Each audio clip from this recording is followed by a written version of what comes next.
ओम शांति। तो विशेष आज का बहुत सुंदर विषय है, सो परिवर्तन का हम क्या पुरुषार्थ करें। तो वर्तमान समय अनुसार स्वयं को परिवर्तन करने की जरूरत है, क्योंकि संगम युग है, स्वोन्नति का युग। और जो ये संगम युग में स्वयं की उन्नति करता है वो पूरा कल्प में मालामाल हो जाता है। तो स्वयं की उन्नति करने के लिए हम क्या क्या करें, जैसे इस वर्ष की अपनी थीम भी है सकारात्मक परिवर्तन। तो स्वयं की उन्नति करने का सबसे पहला आधार है सकारात्मक, हमें परिवर्तन करने की जरूरत है। सकारात्मक परिवर्तन अर्थात अपने विचारों को परिवर्तन करना। जो विचारों को परिवर्तन करेगा वो स्वयं की उन्नति करेगा। जो अपने विचारों को परिवर्तन नहीं करता वो स्वयं की उन्नति नहीं कर सकता, क्योंकि विचारों से शब्द बनते हैं, विचारों से वृत्ति बनते हैं, विचारों से दृष्टि बनते हैं। सारा खेल है विचारों का। जिसके विचार ही नेगेटिव हैं वो स्वयं की उन्नति नहीं कर सकता। वो योग में बैठेगा, योग उसका नहीं लगता, क्योंकि विचार नेगेटिव है। इसलिए स्वयं की उन्नति का सबसे पहला आधार है पुरुषार्थ करना है, अपने विचारों में परिवर्तन करना है, सोच को बदलना है। हम दूसरे व्यक्ति को बदलने में जाते हैं, दूसरे व्यक्ति को नहीं बदलो लेकिन अपने आप को बदलो। एक सेठ जी थे, तो सेठ जी के हेल्थ खराब हो गई।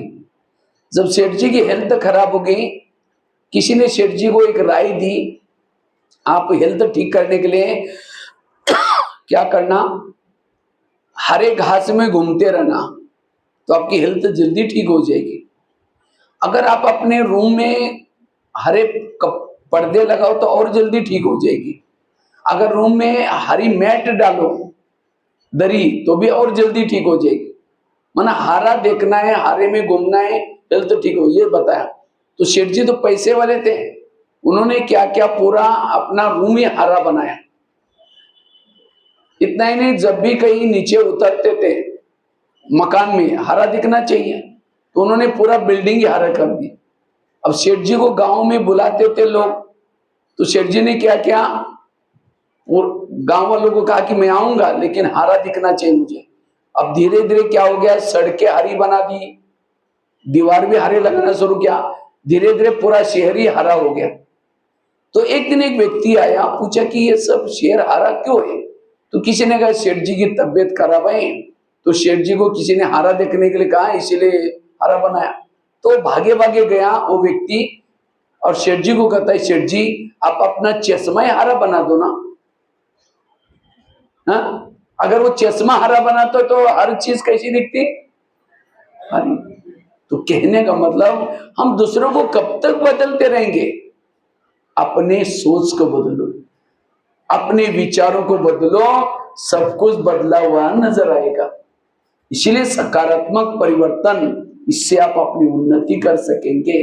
तो वर्तमान समय अगर अपनी उन्नति करना है, उसका सबसे फाउंडेशन है सोच को बदलना, विचारों को बदलना।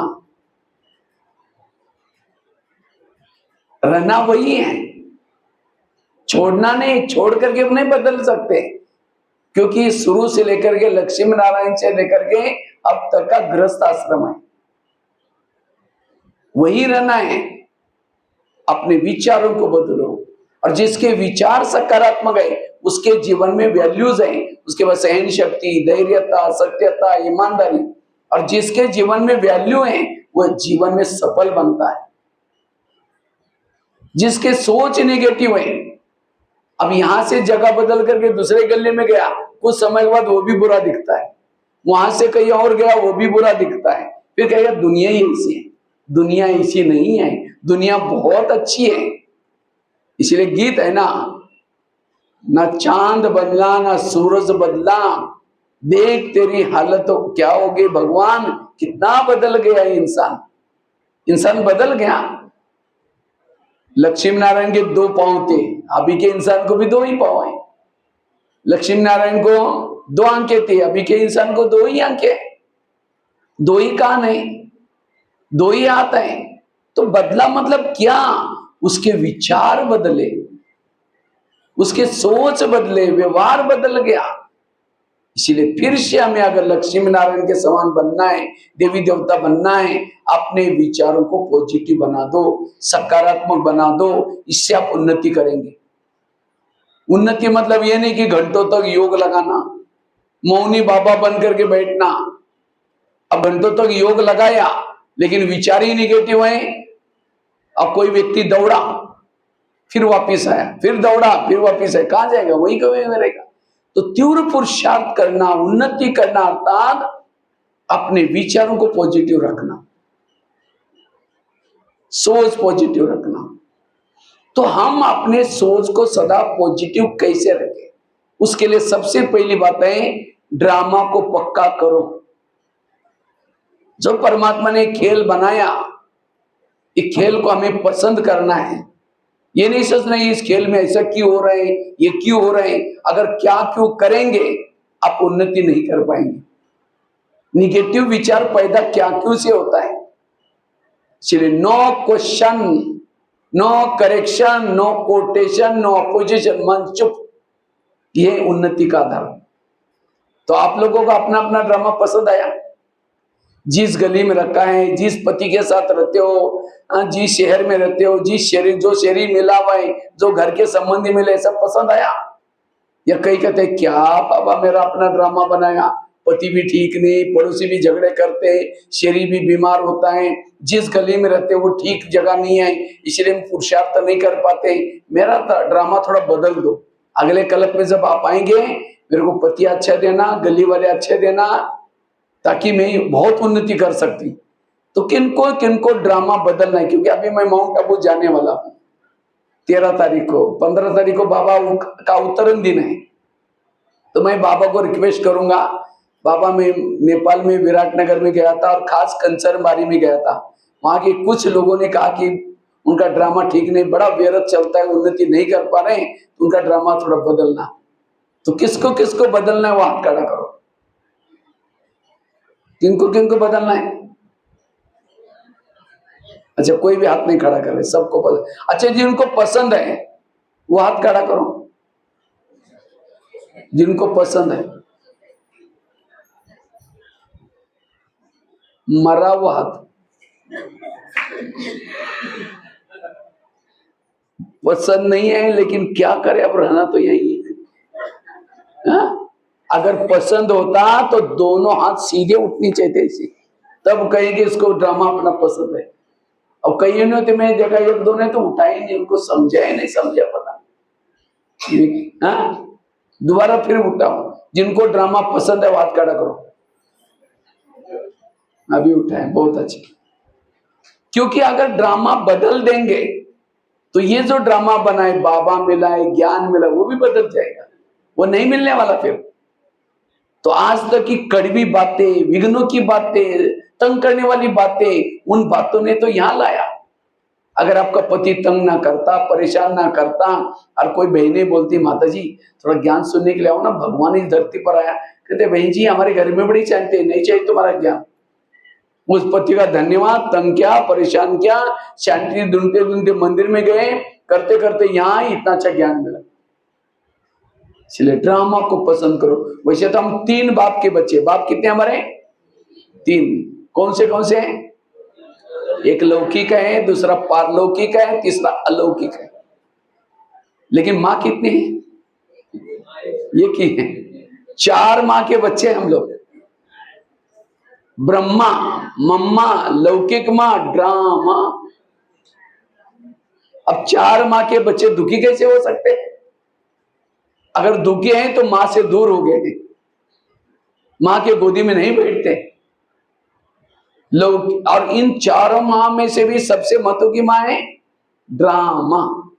माँ तो माँ होती है, माँ कभी भी बच्चे का बुरा, अगर बच्चा बीमार है तो माँ उसको दवाई पिलाती है। बच्चा कड़वी दवाई नहीं पीता, बार बार उसे मुंह से निकलता है, माँ उसका हाथ पकड़ करके फिर भी चम्मच टूसेगी। वो तंग नहीं करे, उसका प्यार है। ये कड़वी दवाई जाएगी, कई बीमारी ठीक हो जाएगी। इसी तरह ड्रामा रूपी माँ अगर मुझे मेरे सामने कोई परिस्थिति लाती है, विघ्न लाती है, उसके पीछे कल्याण है। उस कड़वी चीजों को पी लो, उस परिस्थिति को क्या क्यों नहीं करो, तब स्वयं की उन्नति कर सके, कभी भी निगेटिव नहीं आएगा। इसलिए ड्रामा की हर सीन को पसंद करना, वो व्यर्थों से मुक्त है, और जो व्यर्थों से मुक्त है वो योग लगा सकता है। नहीं तो बैठा योग में शुरू तो करता है मैं आत्मा हूं, शांत स्वरूप, फिर कहेंगे मेरे को नहीं क्यों बोला, फिर कहेंगे छोड़ो कोई बात नहीं मैं आत्मा हूं शांत, फिर कहेंगे बोला तो ठीक है लेकिन 15 दिन पहले भी तो बोला था, फिर कहेंगे ठीक है कोई बात नहीं मैं आत्मा हूं शांत स्वरूप, फिर कहेंगे सबके बीच में क्यों बोला। कहां उन्नति करेगा, कहां उसका परमात्मा से कनेक्ट होगा। इसका मतलब ड्रामा को समझा नहीं, ये क्यों बोलता है, क्या बोलता है। तो इस ड्रामा में जो कुछ हो रहे हैं इन सब में मन को चुप रखो, और जिसका मन चुप है वो स्वयं की उन्नति करता है, वो अशरीरी बनता है, विधेयी बनता है, निराकारी बनता है, वो सदा कर्मयोगी बन करके बैठता है, सदा उसके भ्रुकुटी में दीपक जलता रहेगा। आकाश के चंद्रमा को पानी में देखना है, पानी स्थिर चाहिए। परम धाम के परमात्मा को मन में देखना है, हमारा मन स्थिर चाहिए। इसलिए स्वयं की उन्नति का आधार है व्यर्थों से मुक्त बनना, और उसके लिए ड्रामा के ऊपर अचल अडोल बनना, ड्रामा को पसंद करना। मुझे लगता है मधुबन में जो लास्ट में जो मुरलियां चली है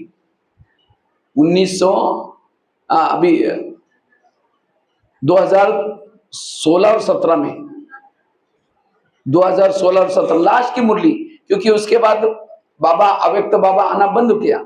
और वो मुरली क्या थी, वाह ड्रामा वाह, वाह बाबा वाह, बाप के दिल में बच्चे, बच्चों के दिल में। कई भाई बहन एक एक मुरली में 50-60 बार वो शब्द रिपीट होते थे। तो कई भाई बहन कहते थे आजकल बाबा इसी मुरली क्यों चला रहे हैं, वाह ड्रामा बार बार करें। ये टोटल ब्रह्मा कुमारी का ज्ञान का सार है, वाह वाह। कोई गाली भी दे क्या बोलेंगे, जोर से बोलेंगे वाह ड्रामा। कोई झगड़ा करेंगे क्या बोलेंगे, वाह ड्रामा। कोई आपकी निंदा करेंगे क्या बोलेंगे, वाह ड्रामा। कोई माता जी का पति शराब पी करके पिटाई करेगा उसकी, तो क्या बोलना है, अभी तो आवाज ही बंद होगी।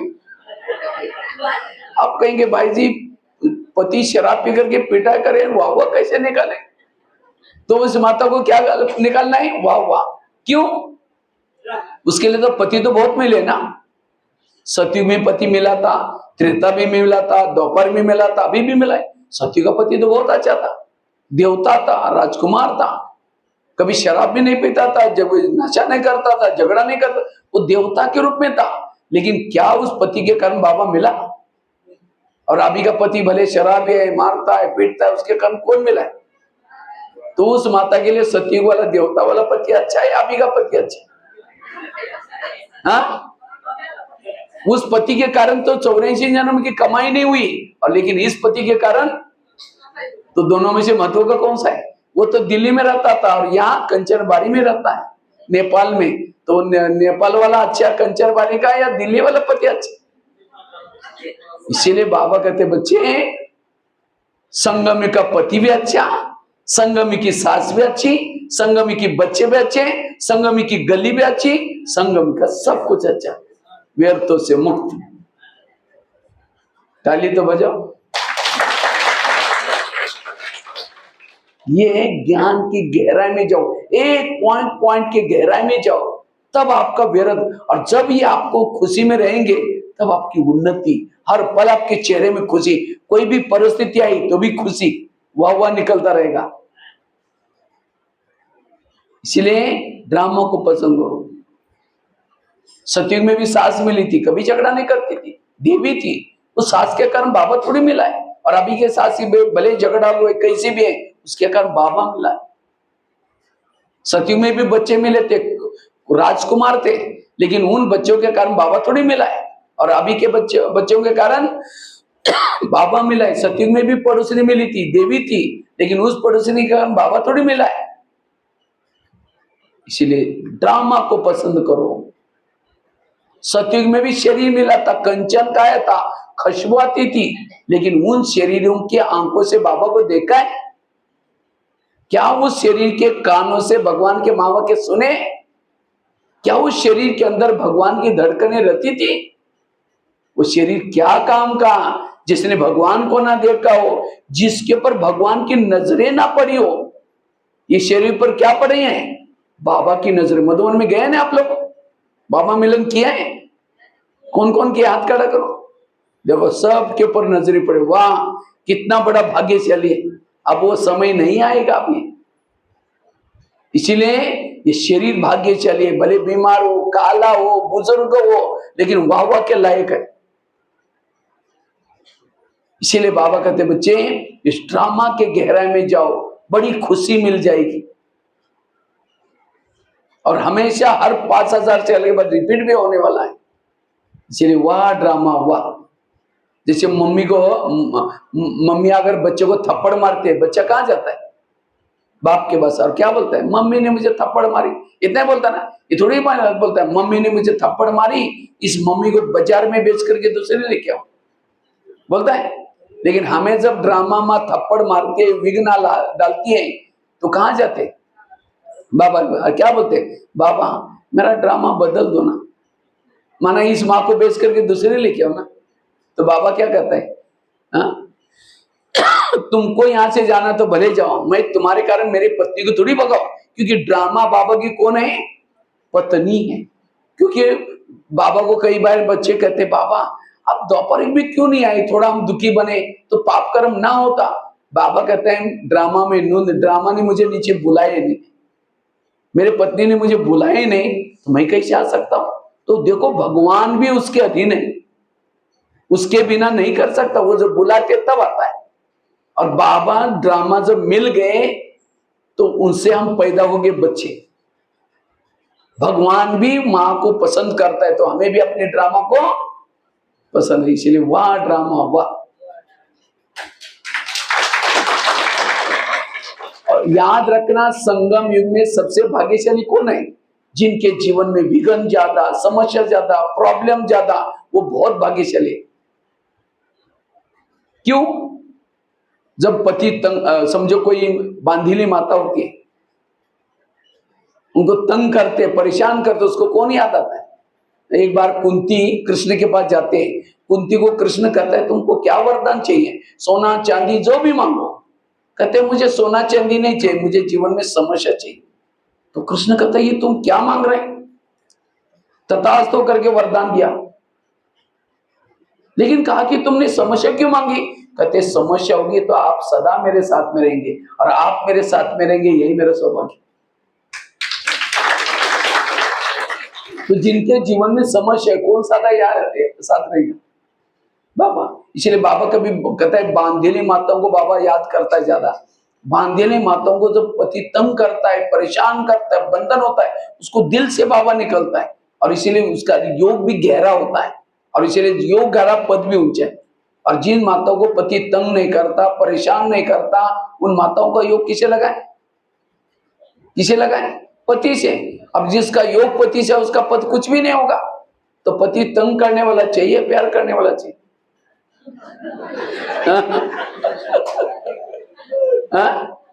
तंग करने वाला, जितना तंग करने वाला, विघ्न डालने वाला होगा, उतना ही बाबा किया। आज बाबा ने कहा ना, कई कई स्त्रियां भी ऐसी होती हैं जो विकार के लिए पति को तंग करते हैं। तो ऐसा कोई व्यक्ति, उसे हमारा कल्याण ही होगा। इसलिए कभी भी उसे ये नहीं होना है। इसलिए स्वयं की उन्नति के लिए इस ड्रामा को पसंद कर लो। वहां ड्रामा हुआ, हर परिस्थिति में कुछ भी होता है वहां निकलना है। क्यों क्या में नहीं जाना, तब स्वयं की उन्नति होगी। दूसरी बात है, अगर स्वयं की उन्नति करनी है, इसके लिए कर्म गति को याद रखो।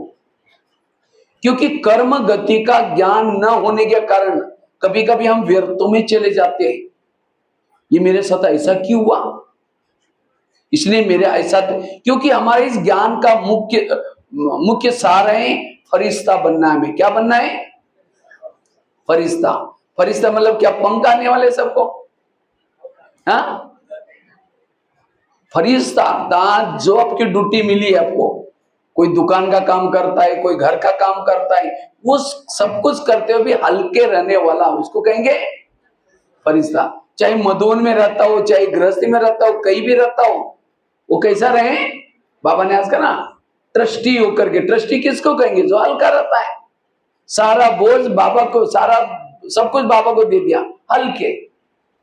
वो कौन हल्का रह सकता है? जो कर्म गति को समझता है, और तब वो कर्म योगी बन सकता है, स्वयं की उन्नति कर सकता है। यही सकारात्मक परिवर्तन करना है, अपने विचारों को बदलना है। आज कई कहते हैं मैं इसके रास्ते में कभी जाती नहीं, मैंने इसका बुरा कुछ किया नहीं, फिर भी ये मेरे साथ ऐसी क्यों करती है? टाली कभी एक हाथ से नहीं बजती, टाली के लिए कितना चाहिए? दो हाथ। अगर कोई व्यक्ति मुझे तंग करता है, परेशान करता है, इसका मतलब मैंने भी कभी किया था। कई कहते मैं गई नहीं इसके रास्ते में, इस जन्म में नहीं गई थी, पिछले जन्म में गई थी, लेकिन गई तब तो आपका पति बनाए, तब तो आपकी सास बने, तब तो आपका बेटा बनाए, तब तो आपके। इसलिए इस कर्म गति के बारे में गहरा जानना, और जो इस कर्म गति के बारे में जानता है वो हर विपरीत परिस्थिति में सकारात्मक परिवर्तन करेगा। नहीं तो कई क्या करते हैं, किसी की बातें सहन नहीं होती, फिर औरों को सुनाएंगे, उसका भी टाइम वेस्ट करेंगे, खुद का भी टाइम वेस्ट करेंगे, और इसीलिए स्वयं की उन्नति नहीं होती, ना योग लगता है, कभी क्रोध आता है, भावना बिगड़ती है। इसलिए अगर स्वयं का परिवर्तन करना है, इस कर्म गति के गहराई में जाओ। एक बहुत सुंदर घटना मैं आपको सुनाने जा रहा हूं, क्योंकि एक ड्रामा की बहुत बड़ी सीक्रेट बात आपको सुनाता हूं। आपके घर के जितने भी लोग हैं, कोई आपको देने के लिए है, कोई आपसे लेने के लिए, और जिन्होंने इस लेने देने को समझा उनका मन चुप रहेगा। आज कोई पति तंग करता है तो क्या कहो? अच्छा, इनका भी बहुत दिन का बाकी था, पूरा हो गया।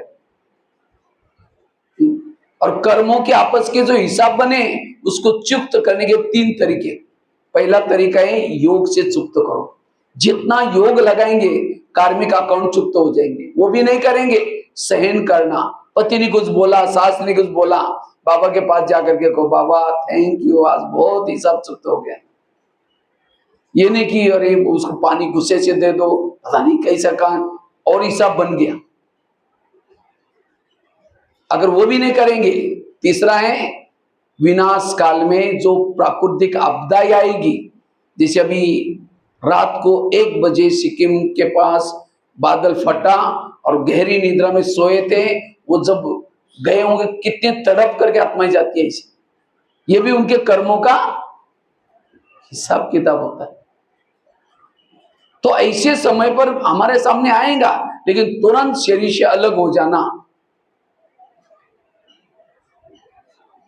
इसीलिए बाबा कहते बच्चे ये अभी से प्रैक्टिस करो, दुख की महसूसता ना हो।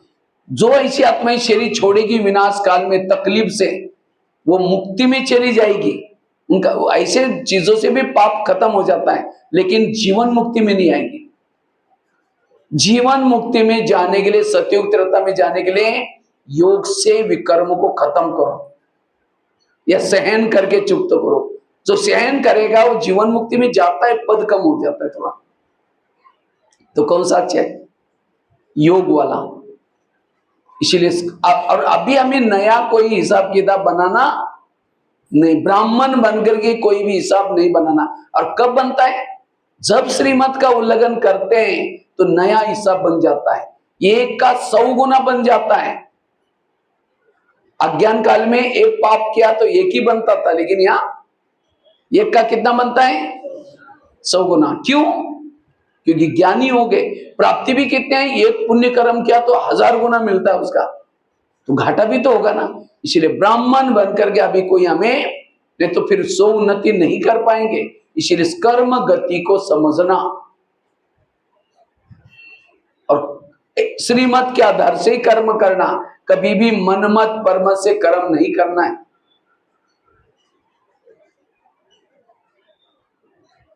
धृतराष्ट्र अंधा था, कृष्ण के पास गया, कहते हैं भगवान मुझे सजा क्यों?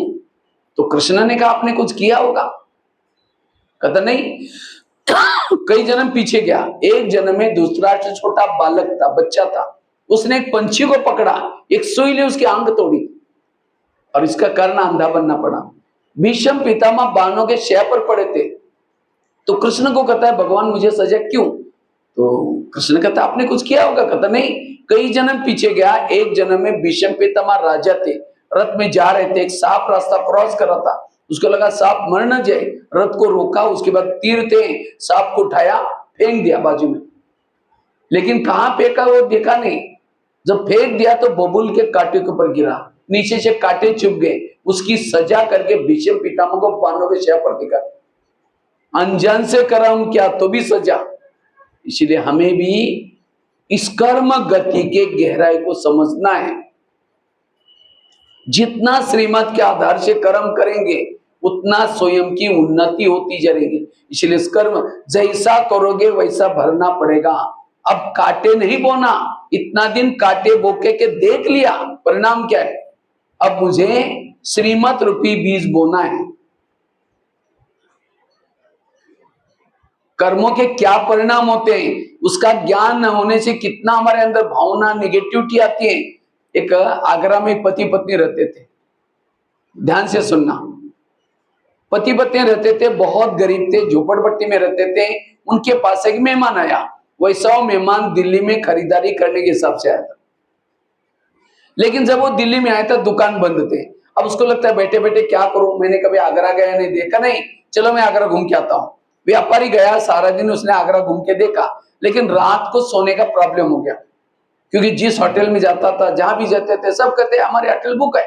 अब उसको लगता है रात को कहां सो जाओ, अगर कहीं बस स्टैंड पर सो जाओ बैग चोरी हो जाएगी, कई स्टेशन पर सो जाओ तो भी चोरी हो जाएगी। तो अचानक उस व्यापारी को याद आया मेरी गरीब पति पत्नी, चलो उनके पास जाता हूं। रिक्शा करके गया,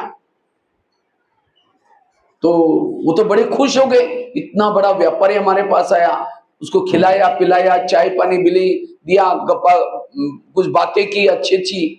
लेकिन सोने से पहले उस व्यापारी ने अपने बैग खोली, कपड़े चेंज करने थे, तो उसी समय गरीब की पत्नी की नजर बैग में गई, देखा इसने 50 के 100 के 500 के बहुत सारे बंडल है। तो उसको लगता है एक दो बंडल मेरे पर मुझे मिले हैं तो क्या हो जाएगा, हमारी गरीबी दूर हो जाएगी। रात भर उसको नींद नहीं आई, 12-1 बजे बाहर गई, बड़ा सा पत्थर लाया, वो पत्थर सीधा उसके सिर में मारा, क्योंकि बैग सिरा नहीं थी। उसका तो मर्डर हो गया। पति की नींद खुली, पति कहता ये क्या हो गया? कहता अब हमारी गरीबी दूर हो गई। कहा यह बात किसी पुलिस वालों को पता चलेगा, लोगों को पता चलेगा, हमें जेल की सजा होगी। कहा कि किसी को पता ही नहीं चलने देंगे। इस व्यापारी को जमुना नदी में डाल देते। रात को 2 बजे उन्होंने उस मुर्दे को बोरी में डाला, पीछे जमुना नदी में फेंक के वापिस आए, किसी ने नहीं देखा।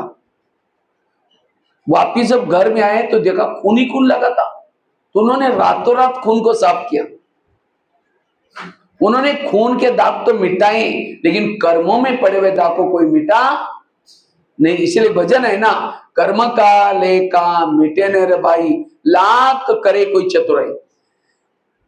उन्होंने उसी पैसे से एक प्लॉट लिया, मकान बनाया, दुकान खोला, गहने बनाए, गाड़ी करी, उनकी गरीबी दूर हो गई। लेकिन उनको कोई बच्चे नहीं थे, दोनों ही थे। कुछ साल के बाद एक बच्चा हो गया, और एक ही बच्चा था, खिलाया पिलाया, कलेक्टर बनना जितना पढ़ाया, लेकिन अचानक उस बच्चों को टाइफाइड हो गया। तो उनको लगता है इस बच्चे को कुछ न हो जाए, बड़े से हॉस्पिटल में इसका इलाज किया, बहुत खर्चा हुआ, बनाए थे गहने बेचे, बच्चे का इलाज किया, बच्चा ठीक नहीं हुआ, गाड़ी बेची, बच्चे का इलाज किया तो भी ठीक नहीं हुआ, दुकान चालू किया तो उसको भी बंद किया। तो एक दिन वो बच्चा कहता पापा जी अपने को जो मिला तो पैसा खत्म हो गया, मैं जा रहा हूं, बच्चा मर गया। तो बच्चा कौन था प्रश्न है, जिन्होंने ध्यान से सुना उसको जवाब आएगा। जो व्यापारी की आत्मा थी वही थी। ये है ऊपर वाले का डंडा, ये है कर्मों की हुई। कर्मों का डंडा लगता है, आवाज नहीं आता, लेकिन लगता जरूर है। इसलिए कहते हैं ना भगवान के घर में देर है लेकिन अंधेर। अगर आपका पैसा किसी ने लेके गया आपको मिलेगा, आज नहीं कल मिलेगा। आप सोचो नहीं, निगेटिव में नहीं जाओ, अरे ये क्यों हुआ, देखो मेरे को दिया ही नहीं, मिल जाएगा, संकल्प क्यों चला रहे हैं?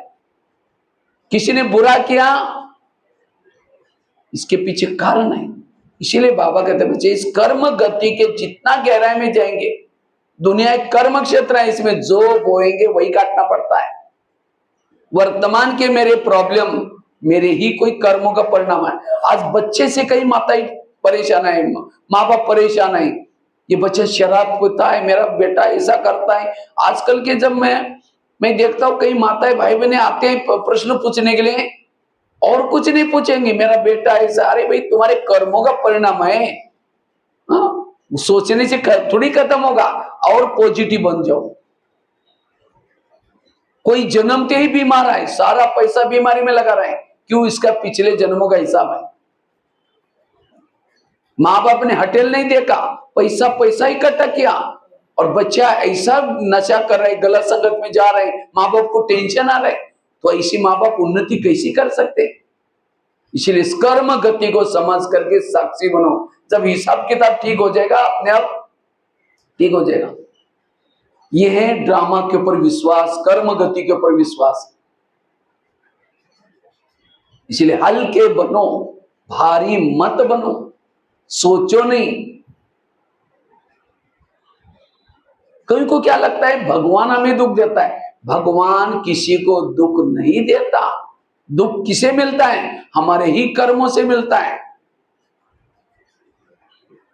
भगवान किसी को दुख नहीं देता, दुख कर्मों से मिलता है। उसकी भी घटना सुनाता हूं, बड़े ध्यान से सुनना, इससे आपको स्पष्ट हो जाएगा। ध्यान से सुनना, प्रश्न पूछूंगा बीच में, ठीक है? एक बड़े ध्यान, इसके एक एक कनेक्शन है इसे एक एक घटना अच्छी तरह सुनना।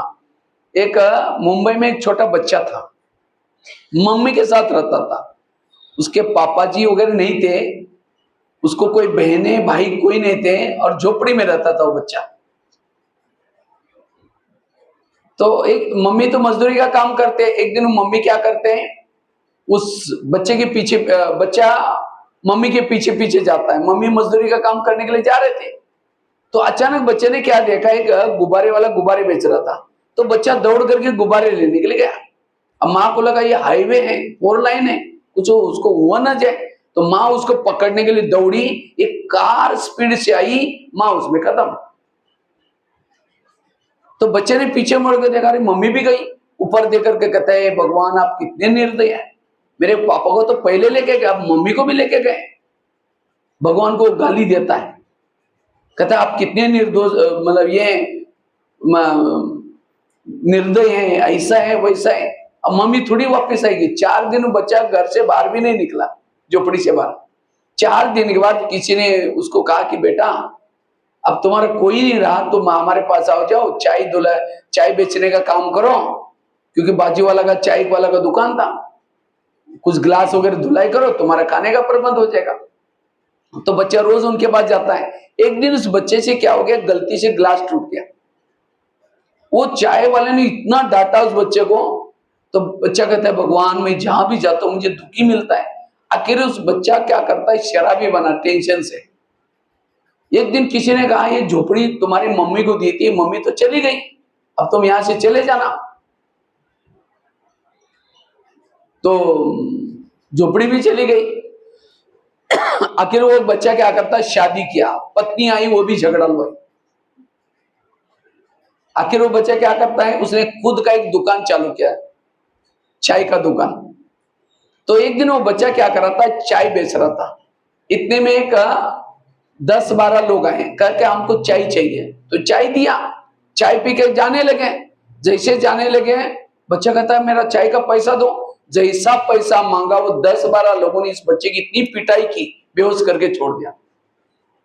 तो बच्चा कहता है भगवान मैं जहां भी जाता, अभी मैं जैसा कि वैसा दुकान चालू किया था, ये सब मेरे साथ ऐसा क्यों हो गया? और इतनी पिटाई की, उसको बेहोश कर दिया, सामान बिखर करके चले गए।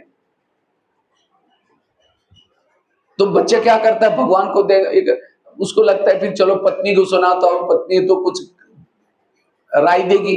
पत्नी को कहा मेरे साथ ऐसा ऐसा हुआ, पत्नी और ही झगड़ा करते, तुम ही ऐसे हो, तुमने कुछ किया होगा। आखिर वो दुखी होकर के सो रहा था, उसकी नजर खिड़की से ऊपर चंद्रमा पर गई। कहते हैं भगवान ये सब मेरे साथ क्या हो रहा है, ऐसे कैसे हो रहा है। ऐसे करते करते नींद लगी। तो रात को 3-4 बजे आवाज आने लगी उसको, उठो बेटा उठो। तो बच्चा उठा हड़बड़ी में, कहता आप कौन है कौन है। आवाज आया मैं तुम्हारे पिता हूं। कहता मेरा पिताजी हो तो मरा हुआ है, मैं तुम्हारे आत्मा का पिता परमात्मा हूं। कहता अच्छा भगवान मैं आपसे बात नहीं करूंगा, आपने कितना मुझे दुख दिया। फिर आवाज आता है बेटा मैंने कुछ नहीं दिया, ये तुम्हारे कर्मों के परिणाम है, चलो मैं तुम्हारा पिछला जन्म दिखाता हूं। उस बच्चे का हाथ पकड़ करके भगवान ने एक महल के पास लेके गए। तो बच्चा कहता है भगवान आप मुझे पिछला जन्म दिखाने वाले थे, ये महल में कहां लाया, महल के पास कहां लाया, ठहरो मैं दिखाता हूं। जैसे अंदर गए तो उन्होंने क्या देखा, कुछ सिपाही कैदियों को चाबुक से मार रहे। तो बच्चा क्वेश्चन करता है, भगवान को पूछता है कि भगवान इस कैदियों को क्यों मारा जा रहा है। तो भगवान ने कहा इनके राजा जो था, राजा जो है, इन्होंने इनको पकड़ करके मारो करके ऑर्डर किया, अब इनकी क्या गलती है, सिपाही की क्या गलती है। लेकिन भगवान ने कहा ये कैदी कौन है पता है, जिस 10-12 लोगों ने तुम्हारी पिटाई की थी उनका पिछला जन्म। अच्छा अच्छा, फिर कहता मारना चाहिए, बड़े खराब थे। जैसे आगे गए, राजा बैठा था, मंत्री बैठा था, मदिरा पी रहे थे। इतने में एक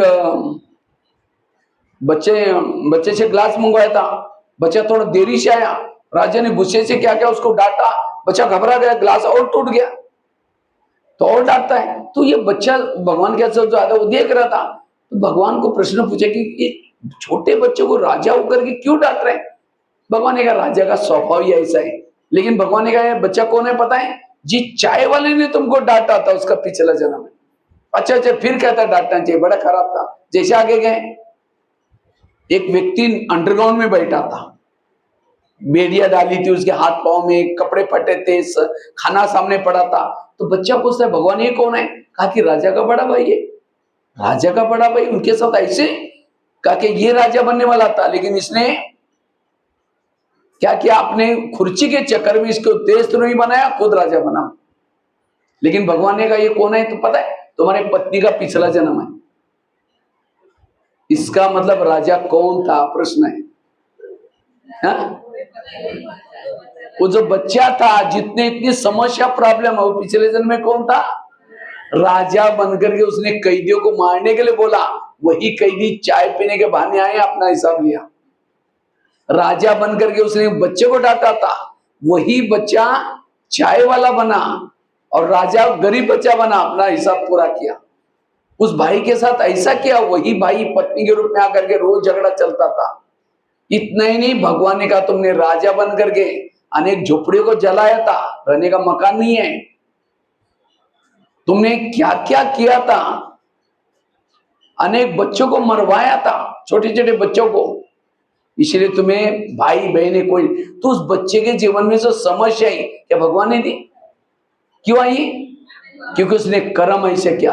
तो ये मैंने आपको क्यों सुना है, आज हमारे जीवन में छोटे छोटे जो प्रॉब्लम आ रहे हैं, कहां से आ रहे हैं, हमारे कर्मों का। इसलिए बाबा कहते हैं बच्चे कर्म के ऊपर ध्यान दो। और जो कुछ बातें आती भी हैं, कई कहते हैं ये बीके हैं, बीके होने के बाद भी ऐसे करते, कई तो बोलते हम ओम शांति भी जाते हैं तो भी हमारे घर में प्रॉब्लम क्यों। ओम शांति में कब से आ रहे हैं, कब से आ रहे हैं, 3-4 साल 5-6 साल पिछले जन्म में थे ओम शांति में, और उसी समय जो गलत कर्म क्या अच्छो मंत्र हो गया। ओम शांति हमें आने के बाद भी मेरे जीवन में प्रॉब्लम है, ये मेरे पिछले जन्मों का हिसाब है।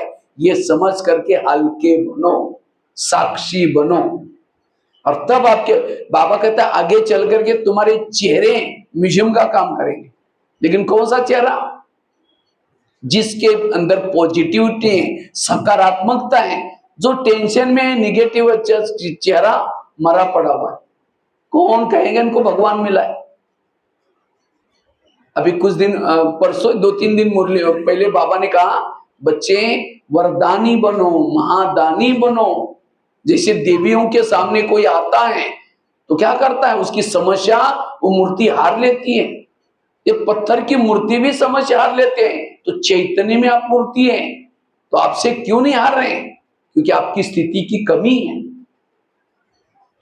क्योंकि अंदर निगेटिविटी है। इसलिए पॉजिटिव बनो, सकारात्मक परिवर्तन करो। अब मुझे अगर निगेटिव होगा उसके चेहरे में कुछ, आज कई माताएं जब घर में जाते घर वाले क्या बोलते हैं, मुसीबत आ गई। क्या बोलते हैं? मुसीबत। क्यों? अभी भी उसके अंदर परिवर्तन नहीं आया। इसलिए सदा पॉजिटिव रहो, कभी भी गुस्सा नहीं करो, हल्के बनो। ब्रह्मा कुमारी से एक बहुत बड़ी यूनिवर्सिटी है, फरिश्ता उसकी डिग्री है, देवता हमारी नौकरी है। हम क्यों पढ़ रहे हैं? डिग्री लेने के लिए पढ़ रहे हैं। और ये डिग्री किसको मिलेगी? जो हल्के रहते हैं। और हल्का बनने के लिए मैं कुछ पॉइंट सुना रहा हूं आपको। ड्रामा को पसंद करना, कर्म गति को याद रखना, मन चुप रहेगा। कल था ना, मन का राजा बनो। मन का क्या बनो? राजा। ऐसे नहीं कि मन आपका राजा बने, आप उसका मंत्री बनो। मन जैसे नचे नाचते रहो। मन मौजी मत बनो, मन को कंट्रोल करो। और जो संगम युग में मन का राज्य है वो स्वयं की उन्नति करता है, वो सकारात्मक बनता है। इसलिए सामने से कोई आता है, मन कहता है बेकार है, ये व्यक्ति अच्छा नहीं है, इन्होंने हमको बहुत धोखा दिया, मन संकल्प कर रहा है। आत्मा चुपचाप सुनते रहते, कुछ नहीं बोलती। तुरंत मन से बात करो, हे मन, जिसको भगवान कहता है मीठे बच्चे, और तुम उसके लिए बेकार बोल रहे हैं, खबरदार अगर तुमने मेरे आत्मा भाई के लिए ऐसे सोचा तो। बस चुप हो जाएगा मन। मन ने सोच सोच करके संबंध बिगाड़ दिया, दूरियां पैदा की। इसीलिए कर्म गति को जो समझता है उसका मन चुप, और जिसका मन चुप है वो है संगम युग में मूर्ति। और जो संगम युग में मूर्ति बनता है वही भविष्य में मूर्ति बन सकता है। इसलिए स्वयं की उन्नति का आधार मन को चुप रखना, व्यर्थों से मुक्त बनाना, और उसके लिए कर्म गति को समझना। दो बातें बताए। तीसरी बात, अगर स्वयं की उन्नति करना चाहते हो, अमृत वाला का योग अच्छा करना, उससे पूर्व हम लोग पॉइंट चालू करने से पूर्व सब खड़े होंगे, भाई जी वो गीत बजाएंगे, 500 रुपयों का अभ्यास करेंगे। केवल उठ करके खड़ा नहीं रहना, लेकिन वो 500 रुपये स्मृति में लाना। उस समय